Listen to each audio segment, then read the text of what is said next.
تشكيلة رائعة من الأكسسوارات جبتها لكم هكذا باش تعرفوا تنسقوا الألوان. كل بنت تخدم في هذه النوعية من الأكسسوارات.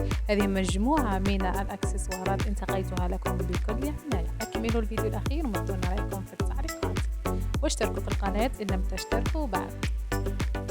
مملكة بنات حواء تهتم بكل الجوانب التي تهتم بها البنات.